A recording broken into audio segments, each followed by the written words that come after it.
प्रिय खासदार ओमराजे निंबाळकर साहेब, शिवसेनेचे जिल्हाध्यक्ष रणजितदादा पाटील साहेब, मेघराजदादा पाटील साहेब, या ठिकाणी उपस्थित असणारे काँग्रेसचे अध्यक्ष रुपेश आप्पा शेंडगे, सेनेचे अध्यक्ष अनिलदादा शेंडगे, शेतकरी संघटनेचे या ठिकाणी उपस्थित असणारे तानाजी पाटील मुंडे साहेब, राष्ट्रवादी काँग्रेस, शिवसेना, काँग्रेसचे सर्व नेते मंडळी, वेळ खूप झालेला आहे. आपल्याला ओमदादांचं भाषण ऐकायचंय, त्यामुळे मी जास्त वेळ आपला या ठिकाणी घेणार नाही. माझ्या अगोदर सर्व वक्त्यांनी एवढं सविस्तर असं मार्गदर्शन केलंय आणि उमेदवार असलेल्या माणसांनी जास्त बोलण्यापेक्षा कमी बोललेलं चालतंय. सर्व मुद्दे ह्यांनी या ठिकाणी कव्हर केलेले आहेत. थोडक्यात मनोगत मी व्यक्त करतो. आपल्या मतदारसंघाचं या ठिकाणी निवडणूक लागल्यानंतर शिवसेना उद्धव ठाकरे गट यांनी एबी फॉर्म रणजितदादा पाटील यांना दिलेला होता. राष्ट्रवादी काँग्रेस पक्षाने एबी फॉर्म मला दिलेला होता. दोघांनी आम्ही फॉर्म भरले. फॉर्म भरल्यानंतर कार्यकर्त्यांमध्ये त्या ठिकाणी चिंता व्यक्त होत होती. अशा परिस्थितीमध्ये सुद्धा फॉर्म भरल्यानंतर आम्ही एकत्रित कार्यकर्ते आणि रणजितदादा बसलो आणि पक्ष ज्याला उमेदवारी देईल त्यांचं काम करण्याचा निर्णय आमचा त्या ठिकाणी झाला. उमेदवारी जाहीर झाल्यानंतर शेवटच्या टप्प्यामध्ये रणजितदादा यांना त्यांच्या पक्षाचा आदेश आला आणि 3 मिनिटं कमी असताना त्यांनी फॉर्म या ठिकाणी विड्रॉल केला. रणजितदादाने जी पक्षाचा आदेश मानलेला आहे, जी पक्षनिष्ठा दाखवलेली आहे, येणाऱ्या काळामध्ये त्याचा फायदा रणजितदादाला नक्कीच झाल्याशिवाय राहणार नाही, ही खात्री मी तुम्हाला या ठिकाणी देतो. ओमदादांनी परत आम्हाला दोघांना या ठिकाणी उस्मानाबादला बोलवलं, बैठक घेतली. भविष्यामध्ये कशा पद्धतीनं काम केलं पाहिजे, सगळ्यांना समान कसं वागवलं पाहिजे ह्याच्याबद्दलचं मार्गदर्शन आम्हाला केलं. नंतर त्यांना उद्धव ठाकरे साहेबांकडे घेऊन गेले. ही सर्व प्रक्रिया आपल्या सर्वांना माहित आहे. त्यामुळं सुरुवातीला रणजितदादा पाटील, शिवसेना, ओमराजे निंबाळकर साहेब यांचं मनपूर्वक आभार आपण या ठिकाणी मानलं पाहिजे. मतदारसंघामध्ये आपल्या गावानं, आपल्या परिसरानं मला 15 वर्ष या ठिकाणी सहकार्य केलेलं आहे, आशीर्वाद दिलेला आहे. आपलं सरकार असताना, मी आमदार असताना आपल्या मतदारसंघाचं सिंचन क्षेत्र वाढवण्यासाठी आपण प्रयत्न केला. शिराळा उपसा सिंचन, आनाळा उपसा सिंचन, सीना कोळेगाव धरण, तांबेवाडीचं धरण, असे 15 ते 20 धरणं आपण आपल्या कार्यकालामध्ये केलेले आहेत. माझे वडील कैलासवासी मारुद्र मोठे पप्पा यांच्या काळामध्ये साकतचं धरण झालं, संगमेश्वर प्रकल्प झाला. अशा अनेक धरणं त्यांच्या काळामध्ये सुद्धा या ठिकाणी झालेली आहेत. एबीसीबीच्या बद्दल आपण म्हणायचं झालं तर आपल्या मतदारसंघामध्ये 10, 15, 33 केवी आपण केले. ही कामं करत असताना, सिंचन क्षेत्र वाढवत असताना काही कामं माझ्या काळामध्ये झाली. काही ज्ञानेश्वर तात्या त्यांच्या 10 वर्षाच्या कालावधीमध्ये काही कामं झाली. आम्ही तर म्हणतो जे आमचे विरोधात आहेत भाजपचे ठाकूर साहेब, त्यांच्या काळामध्ये सुद्धा काही सिंचन क्षेत्राची कामं आपल्या मतदारसंघामध्ये झाली. आणि अशी परिस्थिती असताना दुसऱ्या जिल्ह्यातला एक उपरा माणूस आपल्या जिल्ह्यामध्ये येतो आणि आपल्याला म्हणतो की इथल्या पुढाऱ्यांनी 40 वर्षामध्ये काय केलं. आता या निवडणुकीमध्ये त्याला उत्तर देण्याची वेळ आलेली आहे. गेल्या वेळेस त्याने आपल्या मतदारसंघाला फसवलं. ऐन निवडणुकीच्या काळामध्ये उजनी धरणातलं पाणी हिंगणगावला आलं म्हणून वातावरण तयार करण्यात आलं. काल आम्ही हिंगणगावला काही दिवसापूर्वी गेलो होतो. 5 वर्षामध्ये एक टिपका सुद्धा पाण्याचा त्या ठिकाणी आलेला नाही. ठीक आहे, निवडणुकीच्या वेळेस ते पाणी त्यांनी दिखावा केला, परंतु त्याच्यानंतर 5 वर्षांमध्ये त्यांना संधी होती ते पाणी प्रत्यक्षात हिंगणगावला आणायची, परंतु ते पाणी ते आणू शकले नाही. दुसरा, त्यांनी आसूच्या तलावामध्ये पाणी इलेक्शनच्या वेळेस सोडण्याचं काम केलं. आम्ही आसूच्या कार्यक्रमाला सुद्धा काही महिन्यापूर्वी गेलो होतो. 5 वर्षांमध्ये एक टिपका सुद्धा पाण्याचा त्या ठिकाणी आलेला नाही. ठीक आहे, इलेक्शनला त्यांनी वेळ मावळून घेतली, त्याचा त्यांना फायदा झाला, परंतु पुढच्या 5 वर्षांमध्ये तरी आसूला पाणी आणण्याची त्यांना संधी होती, परंतु त्या 5 वर्षांमध्ये सुद्धा त्या आसूला पाणी आणू शकले नाहीत. तिसरा मुद्दा, इलेक्शनच्या वेळेस त्यांनी सांगितलं की उजनी धरणातलं पाणी मी 1 वर्षाच्या आत सीना कोळेगाव मध्ये आणतो. ह्या उजनी धरणातलं सीना कोळेगाव मध्ये पाणी आणण्याचं टेंडर आपण आमदार असताना त्या ठिकाणी काढलेलं होतं. त्याचं 70-80% काम आपल्या कालावधीमध्ये आपण पूर्ण केलं होतं, परंतु राहिलेलं 20% काम सुद्धा ह्या 5 वर्षांमध्ये ह्या आमदाराला जमलेलं नाही. आणि कधी न भरून निघणारं नुकसान आपलं या ठिकाणी शेतकऱ्यांचं झालेलं आहे. जसं गेल्या वेळेस विधानसभेच्या वेळेस लोकांची दिशाभूल केली, तसं ह्या वेळेस लोकसभेला त्यांनी इलेक्शन लागायच्या अगोदर सोलापूर बॉर्डरवर उजनी धरणातलं पाणी आणलं आणि त्याच्या जलपूजनाचा कार्यक्रम करायचा म्हणून सर्व लोकांना त्या ठिकाणी घेऊन गेले. बरं झालं लोकांना तिकडे घेऊन गेले. लोक त्यांच्या कार्यक्रमाला गेलेले होते, त्यांच्या पक्षातलेच कार्यकर्ते होते. त्यांनी तिथे गेल्यानंतर त्याच लोकांमध्ये कुजबूज झाली की उजनीचं पाणी काही या ठिकाणी आलेलं नाही आणि प्रत्यक्ष मतदारसंघातल्या लोकांना फसवण्याचं काम लोकसभेच्या निवडणुकीच्या वेळेस सुद्धा त्या ठिकाणी केलं. उजनी धरणातून साखर धरणामध्ये येणारा कॅनॉलचं काम, साखर धरणामधून हिवरड्याकडे जाणारा कॅनॉलचं काम आपण आपल्या कालावधीमध्ये केलं. त्या कॅनॉलची रुंदी खोली बघितलं तर पावसाळ्याच्या पाण्यामध्ये सुद्धा आपल्याला सिंचन करता येईल असे हे कॅनॉल आहेत. परंतु हिथून पुढं भूम तालुक्यामध्ये हे काम जात असताना ह्या आमदारानं हे कॅनॉलची कामं रद्द केली आणि कामं रद्द करून पुढं पाईपलाईनचं काम मंजूर केलं. कॅनॉलच्या माध्यमातून पाणी गेलं तर त्या गावाला फायदा होईल, विहिरीला फायदा होईल, शेजारच्या 10 गावाला फायदा होईल. परंतु पाईपलाईनने जर पुढे पाणी गेलं तर फक्त शेतातून पाईप जाणारे पाणी जाणारे, पण त्या पाण्याचा टिपका तुमच्या शेतामध्ये येणार नाही. त्याचा विचार शेतकऱ्यांनी या ठिकाणी करणं गरजेचं आहे.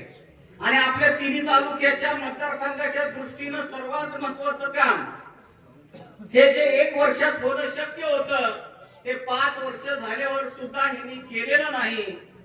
याचा विचार आपण या निवडणुकीमध्ये करणं गरजेचं आहे. गेल्या वेळेस माझा पराभव झाला, तो पराभव आपण स्वीकारला. दुसऱ्या दिवशीपासून लोकांच्या संपर्कात राहिलो, सुखदुःखामध्ये सहभागी राहिलो, विरोधी पक्षाचं काम केलं, पीक विमा मंजूर करण्यासाठी प्रयत्न केला, आंदोलन केलं, दुधाचा भाव वाढवण्यासाठी आंदोलन केलं, कांद्याचा भाव वाढवण्यासाठी आंदोलन केलं, सोयाबीनचा भाव वाढायला पाहिजे म्हणून आंदोलन केलं. जी विरोधी पक्षाचं काम असते ते करण्याचं काम आपण केलं. लोकांच्या संपर्कात आणण्याचं आपण या ठिकाणी काम केलं. त्याच्या विरोधात ज्यांना आपण निवडून दिलं त्यांनी 5 वर्षामध्ये काय दिवे लावले? सुरुवातीच्या 3 वर्षामध्ये तर मतदारसंघामध्ये ते फिरकलेच नाही. मंत्रीपद नाही मिळालं म्हणून रुसून पुण्याला जाऊन बसले. मतदारसंघातल्या लोकांवर मंत्रीपद न मिळण्याचा राग काढला. लोकांनी विश्वासानं त्यांच्यावर जबाबदारी टाकली होती ती त्यांनी 3 वर्ष पाळली नाही. त्याच्यानंतर कोरोना आला. कोरोनामध्ये मी स्वतः माझ्या गावामध्ये पूर्ण कार्यकाळ त्या ठिकाणी थांबलेलो होतो. कोरोनाच्या त्या काळामध्ये आपले आमदार साहेब पुण्यामध्ये जाऊन बसलेले होते. 1 दिवस सुद्धा हा माणूस कोरोनाच्या काळामध्ये आपल्या मतदारसंघामध्ये नव्हता. जास्त चर्चा झाल्यानंतर बार्शीला त्या ठिकाणी मी कोविड सेंटर सुरू केलं अशा बतावण्या केल्या आता मला सांगा, कोरोनाच्या काळामध्ये एखादा आपला पेशंट ऍडमिट होता, आजारी होता, त्याला वालवडून भूमला जर न्यायचं असं तर कोणती भाड्याने गाडी येत होती का?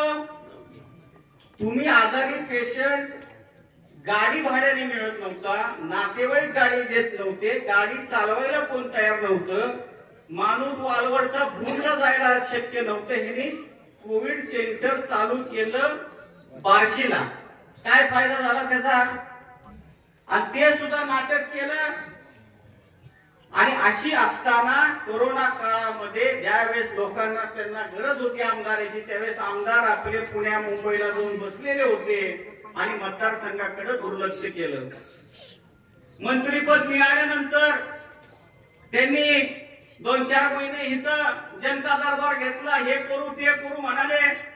आरोग्य खात्याचे मंत्री आहेत म्हणाले, 100 खाटाचा दवाखाना मंजूर केला, 200 खाटाचा मंजूर केला, 1000 खाटापर्यंत ऐकतोय मी. आता तुम्ही तिथं बसलेले लोक आजारी पडल्यावर जुन्या आपल्या दवाखान्यामध्ये जाऊन ऍडमिट होता का? ह्या आमदारानं कुठला नवीन दवाखाना केलाय त्याच्यामध्ये ऍडमिट होता? ह्याचा विचार आपण या ठिकाणी करणं गरजेचं आहे. ज्यावेळेस मी त्यांना ही टीका केली त्यावेळेस त्यांनी काही फोटो पाठवले पिलर उभा करण्याचे. मी म्हटलं आमचा आक्षेपच आहे की तुम्ही 5 वर्ष विधानसभेमध्ये होता, 3 वर्ष विधान परिषदेमध्ये होता, 8 वर्ष सत्तेमध्ये होता, 2दा पालकमंत्री होता आणि तुम्ही आम्हाला पिलरचे दवाखाने दाखवताय. तुम्ही तर दवाखाना पूर्ण उभारलेला, त्याच्यामध्ये डॉक्टरच्या नेमणुका झालेल्या असतील आणि तिथं पेशंट उपचार घेणारा दवाखाना जर तुम्ही दाखवला असता तर आम्ही मान्य केलं असतं. म्हणजे तुम्ही जे खातं तुमच्याकडे होतं त्या खात्याचा सुद्धा एकही दवाखाना आपल्या मतदारसंघामध्ये तुम्ही करू शकला नाही, बाकीच्या खात्याचं तर लांबच राहिलं. आणि अशा परिस्थितीमध्ये जो माणूस स्वतःच्या खात्याचं काम करू शकलेला नाही ते इतर खात्याचं काम काय करणार याच्याबद्दल आपण विचार करण्याची गरज आहे. बाणगंगा कारखान्याच्या माध्यमातून आपण शेतकऱ्यांचा ऊस त्या ठिकाणी नेतोय, योग्य दर देतोय, परंतु कारखाना आपला सुरू व्हायच्या अगोदर त्यांची दादागिरी होती, लोकांवर दडपण होतं. तुम्ही जर आम्हाला मतदान केलं नाही तर तुमचा ऊस घेऊन जाणार नाही. परंतु बाणगंगा कारखाना सुरू झाल्यापासून त्यांना गावागावामध्ये जाऊन ऊस आम्हाला देता का म्हणून त्या ठिकाणी बरंच गावं त्यांना फिरायला लागत आहे. आपला कारखाना त्या ठिकाणी चांगल्या पद्धतीनं भाव द्यायला लागल्यामुळं नाईलाजानं त्यांना चांगला भाव त्या ठिकाणी द्यायला लागत आहे.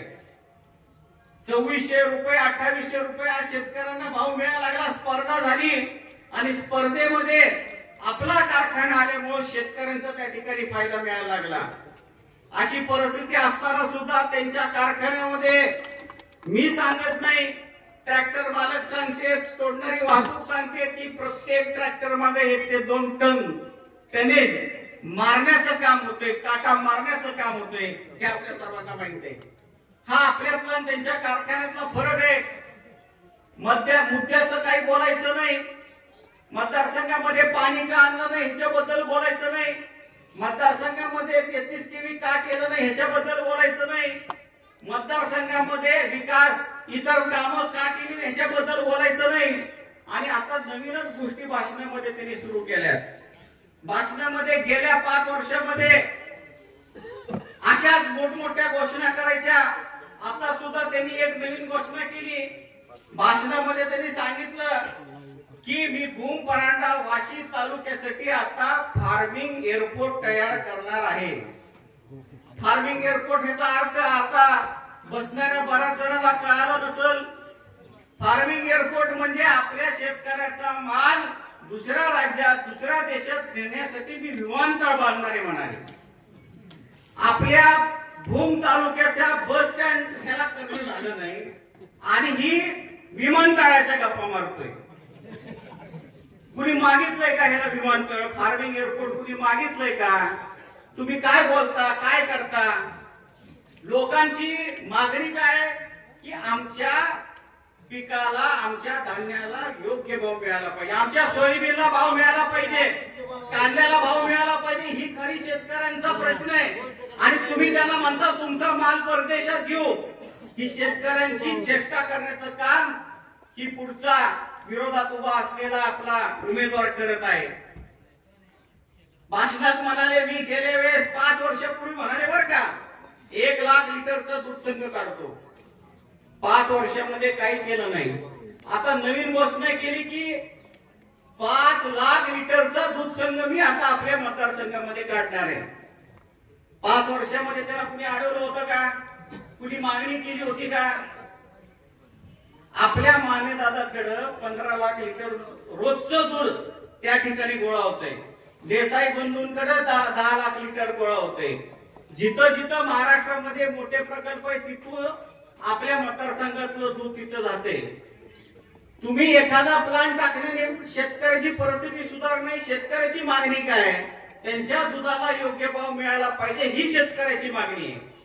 आणि ती जर मिळायची असेल तर येणाऱ्या काळामध्ये जसं ऊसाला एफआरपी मिळतोय तसं दुधाला सुद्धा एफआरपी लावला पाहिजे ही पैशासाठी आपण येणाऱ्या काळामध्ये प्रयत्न करणार आहोत। हे देखील मी तुम्हाला या कार्यक्रमाच्या निमित्तानं सांगू इच्छितो। ऊसाला एफआरपी लागला तर त्या कारखान्याला त्याचा भाव देणं बंधनकारक आहे। आणि त्यांनी जर ते भाव दिला नाही तर त्याच्यावर फौजदारी गुन्हा दाखल होतो। म्हणून कुठलंही आंदोलन नाही, कुठलीही मागणी नसताना एफआरपीचा कायदा झाल्यामुळे ऊसाला भाव शेतकऱ्यांना मिळायला लागला। पण दुधाचं तसं झालं नाही। अनेक लोकांनी प्रयत्न केले परंतु केंद्राने सांगितलं की हे नाशवंत वस्तू आहे त्यामुळे दुधाला आम्हाला एफआरपी लावता येणार नाही। परंतु येणाऱ्या काळामध्ये आपल्या सर्वांच्या मदतीने एफआरपी जर दुधाला लागली तर शेतकऱ्याला ऊसासारखा चांगलं दुधाचा रेट आपल्या मतदारसंघामध्ये मिळवून देण्यासाठी मी प्रयत्न करेल हे देखील मी तुम्हाला कार्यक्रमाच्या निमित्तानं सांगतो। कारण 5 लाख लिटर दूध आपल्या मतदारसंघामध्ये अनेक गावामध्ये खूप मोठा व्यवसाय आपल्या या मतदारसंघामध्ये आहे। आणि अशा या सर्व लोकांना मदत करण्याची भूमिका आपण घेणार आहोत। आपल्या गेल्या निवडणुकीमध्ये महिला भगिनींना बचत गटाला पैसे दिले त्यामुळे आपल्या महिला भगिनी काही प्रमाणात तिकडे मतदानाला गेल्या। ह्या निवडणुकीच्या माध्यमातून मला आपल्या सर्व कार्यकर्त्यांना नेते मंडळीला विनंती करायची की ह्या वेळेस आपण आपल्या महिला भगिनींना अगोदर या निवडणुकीमध्ये महाविकास आघाडीच्या मागे राहण्याची विनंती करण्याची गरज आहे। मी इतर 3 तालुक्यामध्ये फिरतोय कोणत्याही मुद्द्यावर आपल्याला त्या ठिकाणी अडचण नाही। आपल्या बरोबर शिवसेना आहे, काँग्रेस आहे, सर्व नेते मंडळी आहेत। परंतु आपण महिलापर्यंत जाऊन प्रचार करणं गरजेचं आहे हे मी तुम्हाला या कार्यक्रमाच्या निमित्तानं सांगू इच्छितो। पैसे घेण्याबद्दल गेल्या वेळेस आपल्या महिला भगिनी काही पैशासाठी त्यांच्याकडे गेलेल्या नव्हत्या। त्यांना आश्वासन देण्यात आलं होतं की तुम्ही जो माल बचत गटाच्या माध्यमातून तयार करताल त्याला मार्केट देण्याचं आश्वासन त्या ठिकाणी विरोधी पक्षाच्या लोकांनी दिलेलं होतं। म्हणून काही प्रमाणात महिला आपल्या त्या ठिकाणी गेल्या। परंतु ह्या 5 वर्षामध्ये एकही बचत गटाचा मेळावा नाही, एकही कार्यक्रम नाही आणि परत 5 वर्षांनी त्यांना पैसे देण्याचं काम विरोधी पक्षाची लोक करतायत। ह्याच्यापासून आपण सावध राहणं गरजेचं आहे। आणि आपण जर ह्या महिला भगिनींना योग्य पद्धतीनं चांगल्या पद्धतीनं त्यांना हे समजू शकलो तर 100% विजय हा आपला चांगल्या मताने होणार आहे हे देखील मी तुम्हाला या कार्यक्रमाच्या निमित्तानं सांगतो।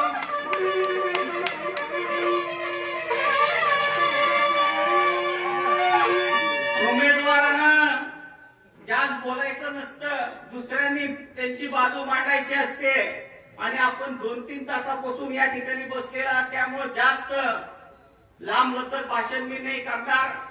आपले खासदार ओमराजे निंबाळकर साहेब या ठिकाणी आलेले आहेत। त्यांच्यावर लोकांनी नरेंद्र मोदी पेक्षा दुप्पट मतदान त्यांना या ठिकाणी केलं आणि देशामध्ये आणि महाराष्ट्रामध्ये त्यांचा या ठिकाणी जास्तीचं लीड मिळण्यामध्ये नंबर लागलेला आहे। हे सहजासहजी होत नसतं। त्यांचं जे काम आहे लोकांशी संपर्क आहे, फोन उचलण्याचं त्यांचा जो काम त्यांनी जे केलेलं आहे त्यामुळे ते शक्य झालेलं आहे। आणि अशा खासदारांचं मनोगत आपल्याला या ठिकाणी ऐकायचंय, त्यामुळे लांबलचक भाषण न करता येणाऱ्या 20 तारखेला आपण तुतारी वाजवणाऱ्या माणसाच्या चिन्हासमोर बटन दाबून मतदान करावं ही विनंती करतो। आणि मला या ठिकाणी जास्त न बोलता माझे 2 शब्द संपवतो। धन्यवाद।